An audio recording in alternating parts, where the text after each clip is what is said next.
కాదంట కదలాగా కదిలావు నేను చదవకుండా వెళ్ళను నీళ్ళు నీళ్ళు నీళ్ళు బంగారం గాను నా రవ్వలకుండా నీ ఒళ్ళో బందీనవుతాను నీ ఒళ్ళో ఉల్లాసం కాను నా గవ్వల దండ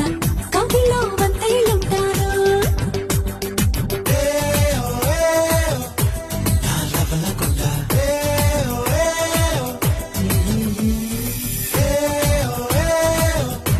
నా పువ్వుల దండ